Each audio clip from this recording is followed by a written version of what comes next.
Welcome everybody, this is episode 47 of Off the Sprue. In this one I'll be assembling and painting the T-72M's tracks from Das Werk.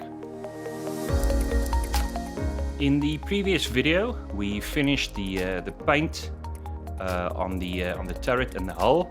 We're in the finishing straight now and it's time to assemble and paint the T-72M's tracks.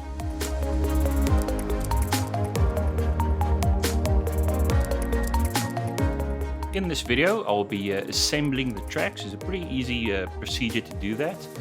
Some very nice kit parts are included for this. I'll be applying a track primer, and next I'll be applying some rust colors.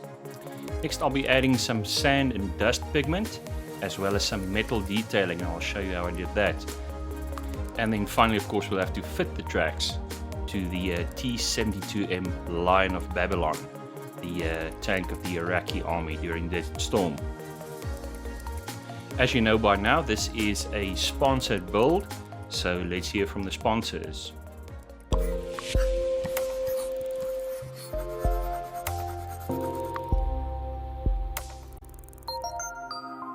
Guys, this build has been made possible by Supernova Studio, my favorite hobby shop. This kit is available through them. It's in stock on their website if you go there now. And you will notice that the current price on this is 1,099 Rand. However, that is not the price you will pay if you use the promo code that I'll be supplying at the end of this video, so do stay tuned. Okay, so the kit parts for the tracks consist of pins as well as the track links themselves, 2 bags. Track links are very nicely detailed, as you can see there in the visuals on your screen. Super crisp detail, and it's a very simple procedure just to assemble these. You will need to assemble individual track links, but Das Werk has made this very easy. First thing to do is, of course, to grab a container so you don't lose anything, and then start cutting these trees with the pins from the sprues. You'll also see there's a jig that Das Werk supplied to make things a little bit easier. The same goes for the track links themselves. These are carefully cut from the sprues. See, there's even some lettering in there.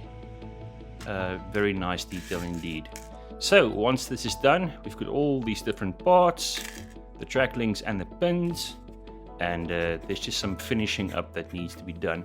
This took me a while. You can imagine, you know, several hundred of these track links need to be cleaned up, but it's worthwhile to do this properly. Das Werkers include this little jig, very ingenious indeed, and there are 6 of them supplied on 6 different sprues. And what I did was to basically glue these together.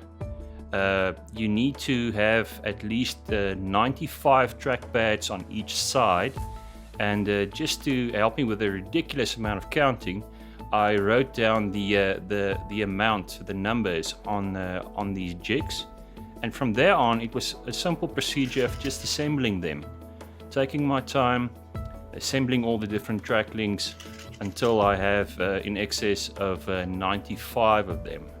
A little bit of a labor of love, but as with all good things, if you do this properly, clean up your parts properly, you'll have no issues assembling your tracks.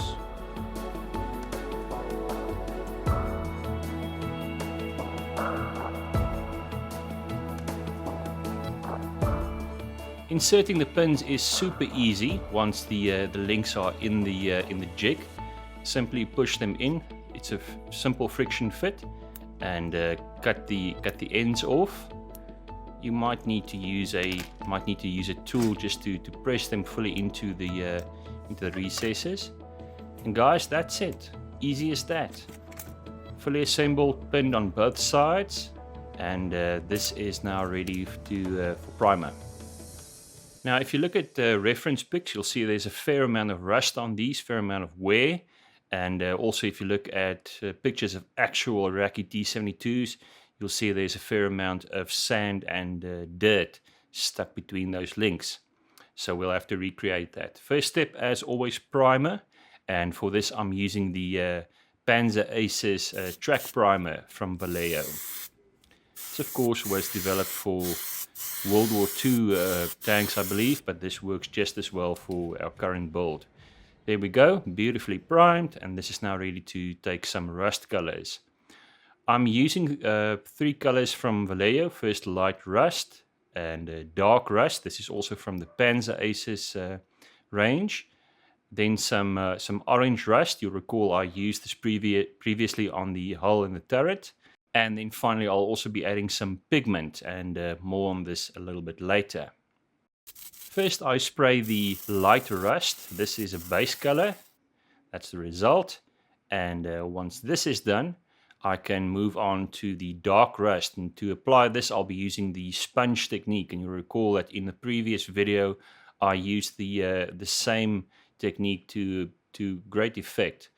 And this is now simply at random sponged onto the tracks, the full length, the back and the front. And once this is done, this is the result. Certainly happy with that. You really want to have that randomness in the colors on those tracks. Next, I'm going to use orange rust, and this time I'll be using an old stippling brush with hard bristles. Again, removing as much of the paint from the bristles as possible, and then just do some random splotches of that bright orange rust color on the tracks. The trick here is the randomness. Guys, and that's the result. Certainly happy with that. At this point, the tracks are very rusted, perhaps a bit too much, and I actually went back to my reference pictures and saw that the actual tracks were a bit darker in color. And just to rectify this, I used some burnt umber and sprayed this on the tracks just to kill that very bright rusty color just a little bit. Now, if you look at the actual T-72s from Iraq, you'll see there's a fair amount of dirt and dust in there, and that's something we'll have to recreate next. Now, I've had this little jar of Gulf War sand pigment for ages. I bought this in the early 90s, just after Desert Storm, and everybody was building armor and aircraft from that conflict. So this is quite an old bottle of pigment. However, it's going to be perfect for our purpose here. I'm also going to use my glass palette. This is available from Supernova Studio, and this is such a great way to work with pigments. I love pigments. But they are extremely messy, and this used to make a complete mess of my desk until I started using this product. It fits in the palette container, the wet palette container, the light version I have, I believe, and all I need to do now is to scoop out some of this pigment using a palette knife onto the glass palette. Keep in mind it is glass, so don't go banging on this with your metal tools. Once this is done, I'm going to add a few drops of ordinary tap water and then just mix this into a paste, or mud if you wish. And the reason I'm doing this, it'll make it easier to apply this to the tracks. You actually want more water than pigment. I now use the stippling brush again, and I start working this into the tracks, and there you can see the result. The trick being, keep the mixture more water than pigment. What I love about the glass palette insert is this is as easy as it gets to clean this up. Take this to the kitchen sink, simply rinse off that pigment, and there's no mess on your desk. Next up, we need to do some metal finishing, and for this I'm going to use graphite powder. I'm going to use gunmetal pigment from Ammo Meg, and I'll also be using a graphite stick, a detailing pencil from AK. You can actually use a normal pencil if you wish. I start with a pencil first, and just sort of scraping the exposed detail of the tracks with the graphite, and you'll see that shininess starting to develop here. That's perfectly what we want. Followed this up with some pigment and some graphite powder, And basically, I just polished this into the tracks themselves. Keep in mind you have 5 brushes on every hand. Use them, and the more you polish the graphite and the pigment, the shinier it gets, and that will give us that nice metallic finish that we're after. Also remember the underside of each track, all the exposed metal there. Polish up those exposed ridges and teeth, making sure that everything gets that nice metallic shine. To help with polishing, I also use a paper towel and kept on polishing those pigments and that graphite, polishing that into the track. Guys, and there we go. Certainly happy with that. And we've got our metallic shine. This track is basically now ready to go onto the tank.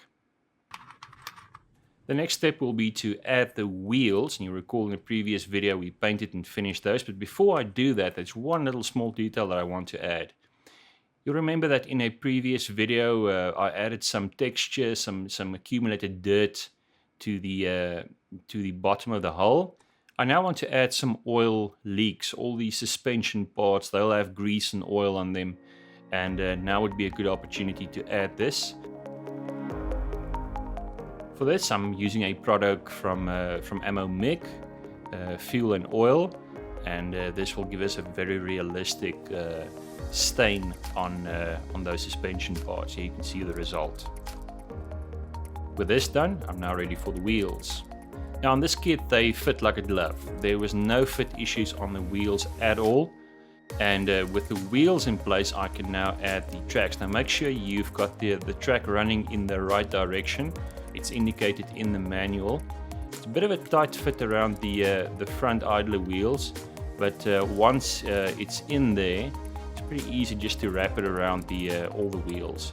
You might have to remove the drive wheel at the back just for a while and then just replace it.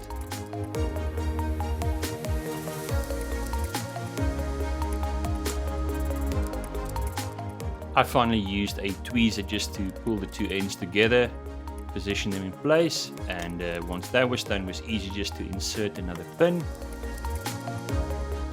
I actually expected this to be much more difficult to do, and I was surprised because doing this was so easy, no hassles at all. And there you go, the tracks has been fitted. Final thing to do is just to add some adhesive to those wheels, make sure they don't come off the tank. And also we can now add the side skirts. You'll remember we added some Arabic lettering to that, some finishing, and these can now be glued in place with gel type super glue.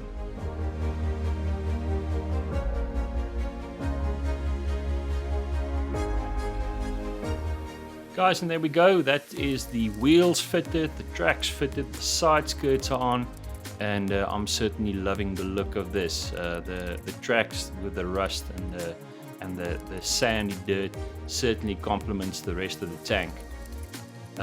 We're not done with this yet. The tank is nearly done, but there's a whole diorama that still needs to be planned, and that is something I'll be covering in the next video, so do stay tuned.